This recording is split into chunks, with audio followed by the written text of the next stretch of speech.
The huge room was made of crystal and metal, floating in space around a bright star. Inside this room, creatures from 47 different worlds sat in their special seats. Some looked like giant bugs, others were made of light, and some were so strange that human eyes could barely understand what they were seeing. This was the Galactic Council, the most important meeting place in the galaxy. At the bottom of the room, 3 humans sat alone. They looked very small compared to all the alien beings around them. The humans wore blue and white uniforms that showed they came from Earth. Their leader was Captain Jake Morrison, a man with gray hair and serious eyes. Next to him sat Dr. Lisa Harper, a smart woman who studied science. The third human was much younger than the others. Her name was Amy Collins, and she was only 18 years old. Amy had a special job. She could learn alien languages faster than anyone else. Her brain worked in a way that let her understand how different creatures talked to each other. This made her very important for talking to aliens for the first time. But now, sitting in this big room full of strange beings, she felt very scared. The alien who was speaking stood up. He was tall and looked like a giant insect with 4 arms and many eyes. His name was hard to say, but he came from a group called the Kethfer Dominion. When he talked, a machine changed his bug-like sounds into words that humans could understand. Important council members, the bug alien said, "We have proof that humans are dangerous and cruel. These beings from Earth are violent and will hurt peaceful worlds if we let them join our council." Above everyone's heads, pictures appeared in the air. These pictures showed humans fighting wars and doing bad things. The images looked real, but Amy noticed something wrong about them. They seemed changed somehow, like someone had made them look worse than they really were. The pictures made humans look like monsters who only wanted to fight and kill. Many of the alien creatures in the room made sounds of fear and anger when they saw the pictures. Some had tentacles that moved in worried ways. Others had lights on their bodies that flashed red with alarm. Amy could hear pieces of their conversations through the small machine in her ear that translated languages. Most of them were saying that humans were too dangerous to be allowed in the galaxy. The most important being in the room was called the Prime Adjudicator. It looked like a ball of bright energy trapped inside a box made of strange shapes. When it spoke, its voice sounded like thunder from far away. "These are very serious accusations," the Prime Adjudicator said. "How do the humans answer these charges?" Captain Morrison stood up. Even though he was scared for his whole species, his voice stayed calm and strong. "Honored Council, these accusations are lies. Someone has made up these stories about us. We ask for the chance to show you the truth and bring witnesses who can prove that we are not the monsters they say we are. Evidence can be faked," the bug alien hissed. His many eyes looked angry and his 4 arms moved in threatening ways. "But we will show you proof that cannot be argued with. We will prove that humans are naturally violent." The bug alien's eyes turned to look directly at Amy. When she saw him staring at her, her heart started beating very fast. There was something hungry and mean in the way he looked at her, like a cat looking at a mouse. "This young human will show everyone the violent nature that lives inside all humans," the bug alien continued. "When we put pressure on her, her true nature will come out. She will try to hurt us, and then everyone will see what humans really are." Amy felt her mouth go dry. She did not understand exactly what the alien meant, but she knew it was something bad around the room. Other aliens started making excited noises. Some seemed interested in what would happen, while others looked uncomfortable. Dr. Harper leaned over to whisper to Amy, "Don't worry, we won't let them hurt you. This is supposed to be a peaceful meeting." But Captain Morrison looked worried. He had been to many meetings with aliens before, and he knew that the Council's rules were different from human rules. Sometimes they did things that humans would think were wrong. The Prime Adjudicator's light grew brighter as it thought about what to do. The Kethfer requested a demonstration to support their evidence. They say that humans have violence inside them that comes out when they are under stress. This is wrong, Dr. Harper said loudly. You cannot hurt a child just to prove something about our species. That would make you the monsters, not us. But the bug alien made a sound that might have been laughing. The demonstration will show truth that words cannot show. If humans are really peaceful, as you say, then this young one will stay calm no matter what we do to her. Amy stood up, even though her legs were shaking. She knew that the future of all humans depended on what happened next. If she failed this test, her entire species might be banned from the galaxy forever. I will do whatever test you want, Amy said. Her voice was quiet, but everyone in the room could hear her. Humans have nothing to hide. Around the room, machines started moving. They came down from the ceiling like metal birds, their lights flashing as they got ready for whatever was going to happen next. Amy watched them come closer and tried to be brave. She thought about her family back on Earth and all the humans who were counting on her to prove that they were good people. She did not know that in a few hours she would be dead. The metal machines came down from the ceiling like angry wasps. They were smooth and shiny, with lights that blinked red and blue. Each machine was about the size of a car, but they moved through the air as easily as fish swimming in water. Amy watched them surround her and the other humans, feeling like a small animal trapped by predators. What is the meaning of this? Captain Morrison demanded. He stood up quickly, his chair scraping against the crystal floor. This is supposed to be a peaceful meeting, not an attack. The Prime Adjudicator's ball of light pulsed slowly, like a heart beating. The Ketver have asked for a practical demonstration to support their evidence. They claim that humans have a natural ability for violence that comes out when they are in danger. This is barbaric, Dr. Harper protested. Her hands were shaking as she watched the machines get closer to Amy. You cannot torture a child to prove a point about our species. That would be evil. The bug alien's forearms moved in patterns that looked like he was happy. His many eyes focused on Amy like she was something he wanted to eat. The demonstration will show truth that words cannot show. If humans are truly peaceful, as you claim, then this young one will stay calm no matter what discomfort we cause her. Amy felt her heart pounding in her chest, but she forced herself to speak clearly. I volunteer to take whatever test you think is necessary. Humanity has nothing to hide. The machines guided Amy to the center of the huge room. There, a wall of invisible energy appeared around her, trapping her inside like she was in a glass box. She could see through it, but she could not get out. The energy field hummed with power, making the hair on her arms stand up. Amy looked around at all the alien faces watching her. Some looked excited, like they were watching a fun show. Others looked uncomfortable, as if they knew this was wrong, but were too scared to say anything. She tried to stand up straight and look brave, even though she was terrified. The torture began slowly. The first machine sent waves of pain through her body, like being shocked by electricity, but worse. Amy gritted her teeth and tried not to scream. She knew that if she showed any anger or tried to fight back, the aliens would say it proved that humans were violent. The second machine made the air around her very heavy, so heavy that her bones felt like they were being crushed. Breathing became difficult, and each breath felt like lifting a heavy weight. But Amy stayed calm, focusing on staying standing and not falling down. The third machine did something to her brain, making her feel dizzy and sick. Colors became too bright, sounds became too loud, and she felt like she might throw up. But still, she did not fight back or try to hurt anyone. Around the room, some of the aliens started to look uncomfortable. The creatures made of crystal began to sing sad songs. The beings made of light flickered in ways that showed they were upset. Even some of the more aggressive species seemed to think this was going too far. But the bug alien was not satisfied. He chittered angrily at his machines, telling them to make the torture worse. Increase the neural feedback, he commanded. If she will not show her true nature willingly, we must force it from her.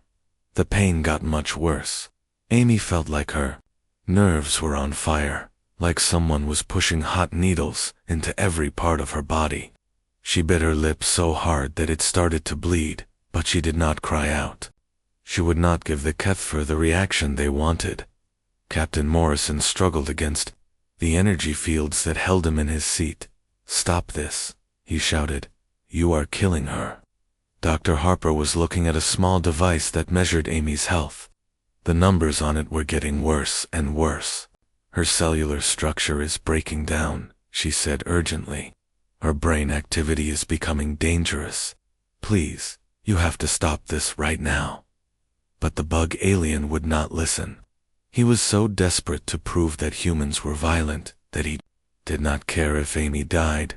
He ordered his machines to use even more power, to hurt her even more. Minutes passed like hours. Amy felt like she was drowning in pain, but she refused to give up. She thought about her family on Earth, about her little brother who looked up to her, about her parents who had been so proud when she was chosen for this mission. She thought about all the humans who were counting on her to prove they were good people. The machines added new types of torture.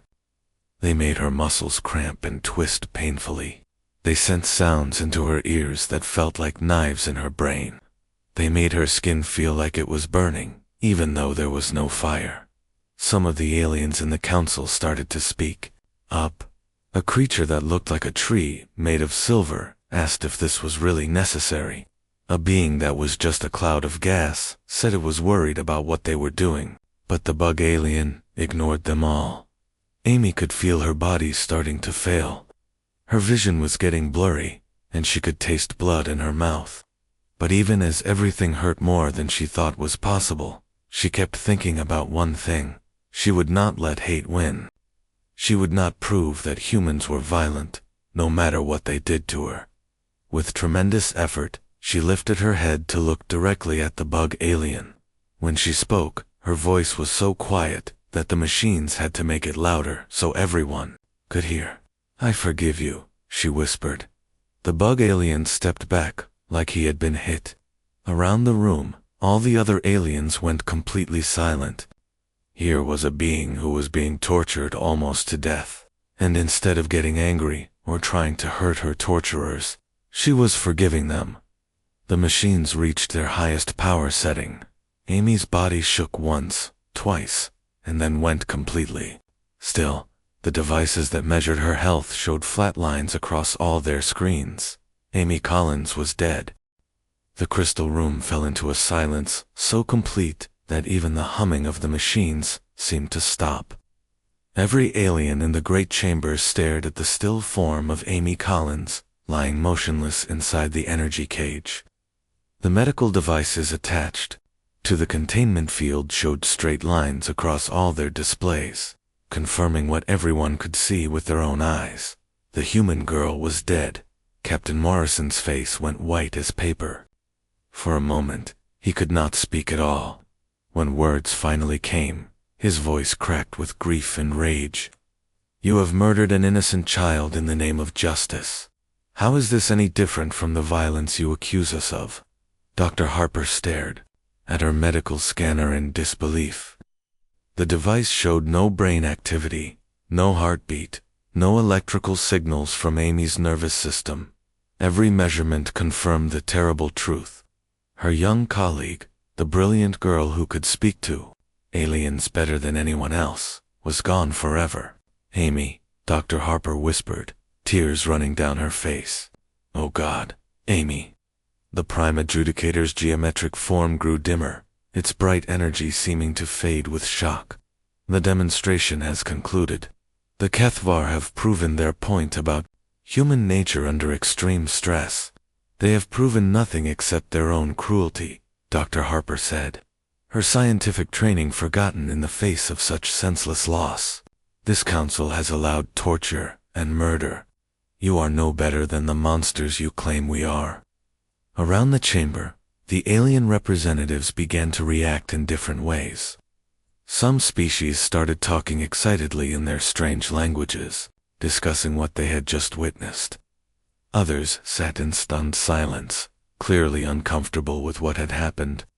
The creatures made of crystals sang mournful songs that sounded like wind through broken glass.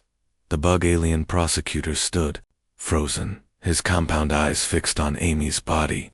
His forearms hung limply at his sides, and his mandibles clicked nervously.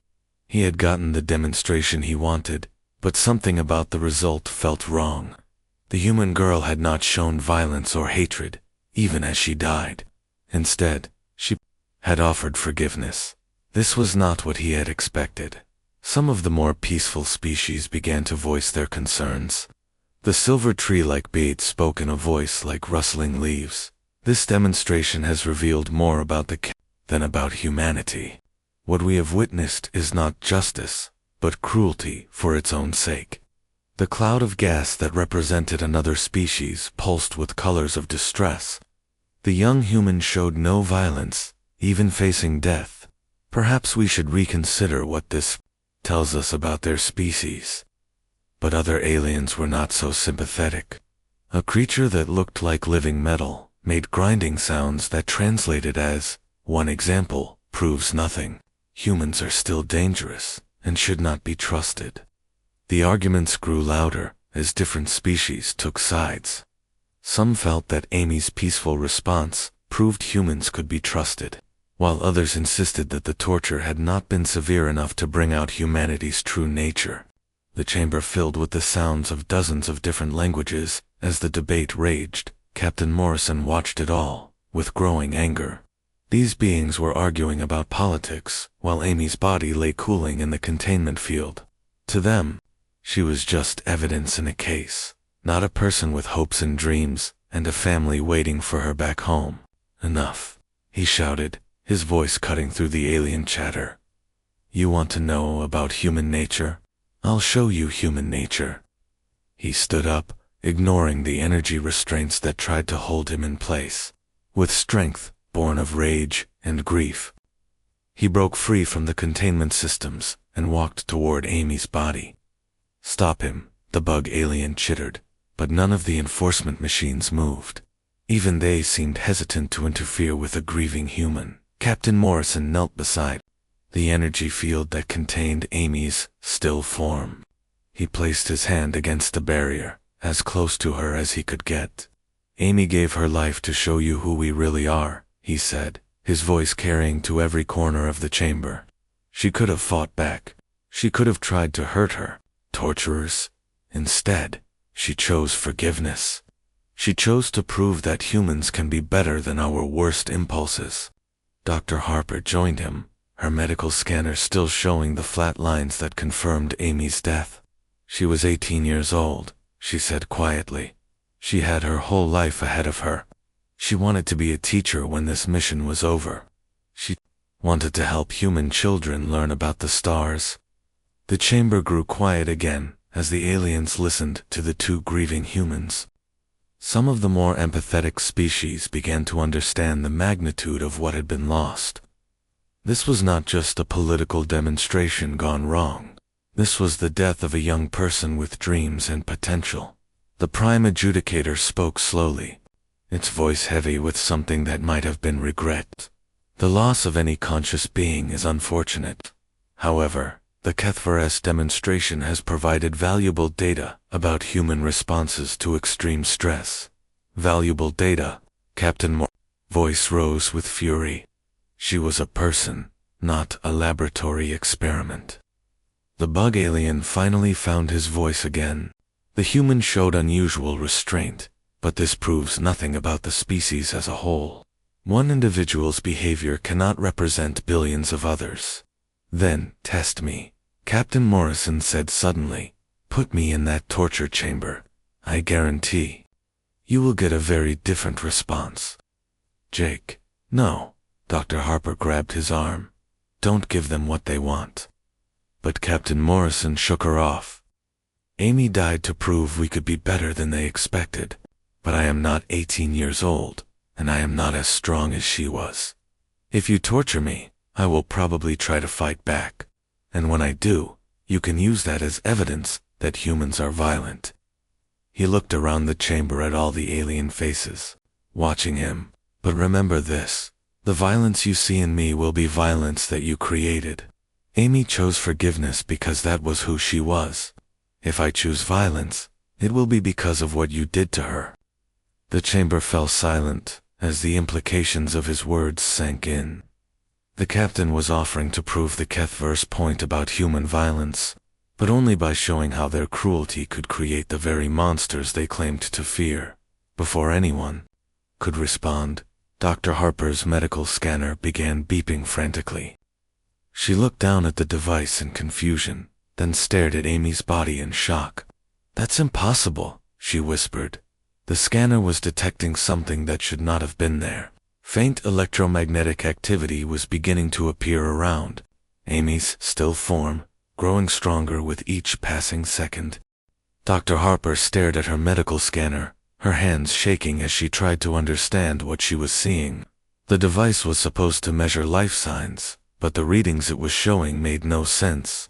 Amy had been dead for 40 minutes, yet somehow the scanner was detecting activity that should not exist. "This cannot be right," she whispered, hitting the side of the device to see if it was broken. But the readings remained the same, growing stronger with each passing second. Around Amy's motionless body, wisps of light began to appear. At first, they were so faint that only the most sensitive instruments could detect them. But slowly, they grew brighter and more visible to the naked eye. The energy patterns danced around her like tiny stars, swirling in patterns that seemed almost alive. Captain Morrison was the first to notice the change. "Lisa, look at her," he said urgently, pointing at the containment field. The aliens in the chamber began to take notice as well. Some of the more technologically advanced species started checking their own instruments, convinced that their sensors were malfunctioning.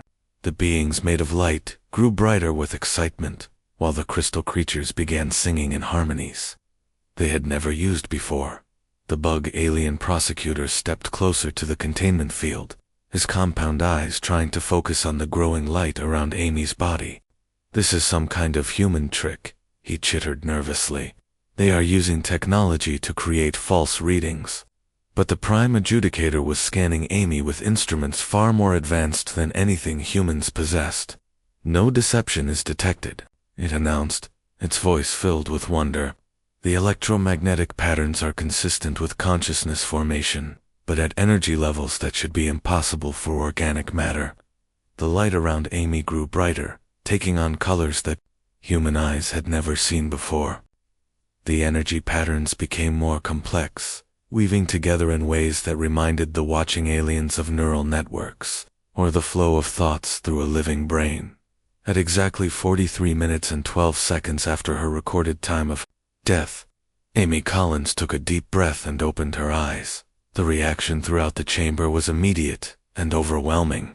Several of the more rational alien species began frantically consulting their instruments, unable to accept what they were witnessing.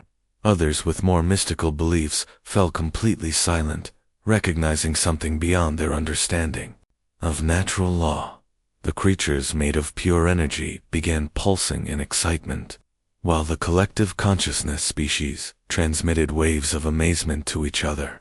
Even the most aggressive and warlike aliens stopped their political discussions to stare at the impossible sight before them. Amy sat up slowly, her movements careful but steady. The terrible injuries that had covered her body during the torture were completely gone, healed, without leaving any trace or scar. Her skin looked healthy and normal, as if the horrible things done to her had never happened at all. But her eyes were different now. They held a depth of knowledge and experience that seemed far beyond her 18 years. When she looked around the chamber, it was as if she was seeing each alien species for the first time, while somehow knowing them better than they knew themselves. She turned her gaze to the bug alien prosecutor, and instead of anger or fear, her face showed genuine warmth and understanding. When she smiled at him, he took several steps backward, his forearms trembling with confusion and something that might have been fear. "Hello again," Amy said softly, her voice carrying clearly through the chamber's acoustics. "We need to talk." The containment field around her flickered and died as the system struggled to process readings that defied every known law of physics and biology. Amy stepped out of the transparent barrier with fluid grace, moving toward the assembled council. With purpose, but without any sign of haste or aggression. Captain Morrison and Dr. Harper stared in shock, their minds unable to process what they were witnessing. Their colleague, their friend, had been dead. They had watched her die, had felt the crushing grief of her loss. Now she stood before them, somehow both the same young woman they knew, and something infinitely more than she had been before. Amy. Captain Morrison's voice was barely a whisper. How is this possible? Amy turned to him with the same warm smile. And for a moment she looked exactly like the 18-year-old girl they remembered. It's still me, Jake. But I've learned some things during my time away. Dr. Harper held up her scanner, which was now showing readings that challenged everything she thought she knew about biology and physics. Your cellular structure. It's simultaneously organic and something else entirely. The energy patterns are unlike anything in our scientific databases. Because consciousness is not limited to flesh and blood, Amy explained patiently. It is a fundamental force of the universe, like gravity or magnetism. Death simply allows that consciousness to exist in a different state, one where the boundaries between individuals and species become much less important. She began walking toward the center of the chamber, and as she moved, every alien in the room found their attention drawn to her. There was something about her presence now that commanded respect without demanding it, that inspired awe without creating fear. The bug alien prosecutor found his voice, though it shook with uncertainty. This is impossible. The dead cannot return to life. You are some kind of illusion, some human technology designed to manipulate this council. Amy stopped walking and looked at him directly. No illusion, she said gently, and no technology beyond what already exists in every living being. Your own ancestors are waiting on the other side, hoping that someday you will understand what I learned during those 43 minutes. What did you learn? The Prime Adjudicator asked, its geometric form pulsing with curiosity. Amy's expression became thoughtful, as if she was trying to find words for experiences that had no proper language. I learned that consciousness survives death, but more than that, I learned that all consciousness is connected. Every act of cruelty hurts the whole network of existence. Every act of compassion makes it stronger. She gestured to encompass the entire assembly of alien species. I met representatives of every species in this chamber, and many others that have never been to this galaxy. They exist together in a state beyond physical form, working together in ways their living descendants have forgotten how to do. The chamber erupted in excited chatter as different species tried to process the implications of her words. If consciousness truly survived death, if all thinking beings were connected by invisible bonds, then everything they thought they knew about life and death needed to be reconsidered. Amy waited patiently for the noise to die down before continuing. They sent me back with a message, not just for humanity, but for all of you. The question is not whether any single species deserves to be part of this council. The question is whether this council is ready to become something greater than the sum of its parts. Amy walked to the exact center of the council chamber, and as she moved, something extraordinary happened. The electromagnetic readings around her had stabilized into patterns that registered on every instrument in the room, but no species could classify or understand them. She was simultaneously matter and energy, human and something far beyond current scientific understanding. Every alien in the chamber felt drawn to listen to her, not because she commanded them to, but because her very presence suggested that she had answers to questions they had been asking for thousands of years. Honored council members, Amy began, her voice carrying a strange resonance that seemed to speak directly to the consciousness of each listener.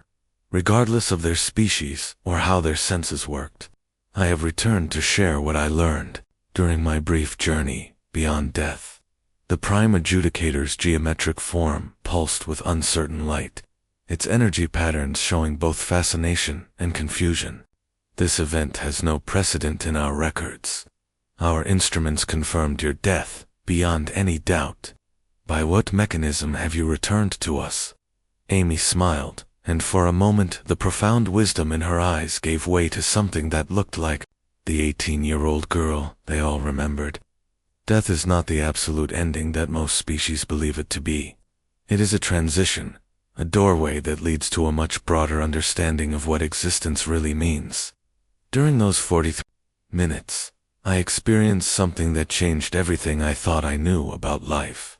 She turned to address the entire assembly, her gaze taking in beings of crystal and energy, collective consciousnesses and individual minds, predator species and gentle herbivores, all united now in their fascination with her impossible return. I met them, Amy continued, her voice filled with wonder. The ones who came before us.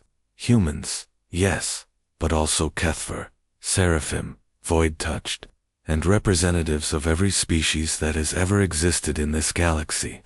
They live in a state beyond physical form, watching over their descendants, hoping and waiting for them to learn what it truly means to be alive. The bug alien prosecutor's compound eyes focused intently on Amy, but now his aggressive posture had changed to something more like desperate curiosity. You speak of fantasy and fairy tales. The dead cannot return to guide the living. You are some form of advanced clone, some human deception designed to manipulate this council into accepting your species. No deception, Amy replied with infinite patience. Your ancestors are there, waiting for you to join them when your time comes. They showed me the truth about consciousness, about the invisible connections that bind all thinking beings together across the universe. Every act of cruelty weakens those connections and diminishes the whole. Every act of compassion strengthens the web of existence that holds all life together. Dr. Harper approached slowly, her medical scanner showing readings that challenged every principle of biology she had ever learned. Amy, your cellular structure appears to be both organic and something else entirely. How is such a thing possible? Because consciousness is not confined to flesh and chemistry, Amy explained, her voice gentle but certain. It is a fundamental force that exists throughout the universe, like gravity or electromagnetism or the strong nuclear force. Death simply allows that consciousness to exist in a different state, one where the artificial boundaries between species and individuals fade away and become meaningless. She moved toward the bug alien prosecutor, who instinctively backed away from her approach. But Amy's expression held no threat, no anger, only profound understanding and a compassion that seemed to encompass his entire being. Your people tortured me because they believed it would reveal something dark and violent about humanity, she said, speaking directly to him. But consciousness cannot be forced toward evil through pain or fear. It can only be guided toward growth through choice and free will. When I chose to forgive you instead of hate you, I demonstrated the fundamental truth that your ancestors have been trying to teach you for generations. The chamber fell into absolute silence as the implications of her words settled over the assembled delegates. If consciousness truly survived death, if all species were connected by bonds deeper than political alliances or territorial disputes, then the entire foundation of galactic civilization would need to be rebuilt from the ground up. Captain Morrison found his voice first, though it shook with emotion. What does this mean for humanity's application to join the Galactic Council? Amy turned to the Prime Adjudicator, whose geometric form had brightened considerably during her explanation. The question is not whether humanity deserves membership in this council. The real question is whether this council is ready to evolve beyond its current limitations and become something worthy of the consciousness it claims to represent. Explain what you mean, the Prime Adjudicator requested, its voice carrying new harmonics of genuine curiosity and wonder. Every species in this chamber has the potential for both creation and destruction. For compassion and cruelty, Amy said, gesturing to encompass the entire assembly. The Kethver demonstrated this truth perfectly today. Their capacity for systematic torture and cruelty exists right alongside their ability to ask profound questions about the nature of existence and consciousness. Neither tendency defines them absolutely or permanently. Amy paused to let her words sink in before continuing. True civilization is not achieved by excluding species based on their capacity for violence or their potential for evil. It is achieved by helping each species choose their better nature, by building connections and understanding that transcend fear and prejudice and ancient rivalries. The bug alien prosecutor's mandibles clicked rapidly as he processed her words, his forearms moving in patterns that showed deep thought and internal conflict. You offer forgiveness to those who killed you, who tortured you until your body failed. This suggests either profound wisdom or profound foolishness on your part. Perhaps both, Amy acknowledged with a smile that held no mockery, only gentle understanding. But I return to you with a message from those who have gone before us, from the ancestors of every species represented in this chamber. Consciousness is the most precious and rare force in the entire universe. Every being capable of thought and choice and growth deserves the opportunity to learn, to evolve, to become more than their biological imperatives and evolutionary programming would suggest is possible. She paused, allowing her words to resonate through the chamber and touch the consciousness of every being present before delivering her final statement. Humanity requests membership in this council not because we are perfect, or because we have transcended our capacity for violence and error. We ask to join because we are willing to grow, to learn, to change. We offer our perspectives, our questions, our determination to find answers that serve all conscious beings throughout the galaxy. The choice of whether to accept this offer reveals far more about the Council's readiness to evolve than it does about humanity's worthiness to join you among the stars.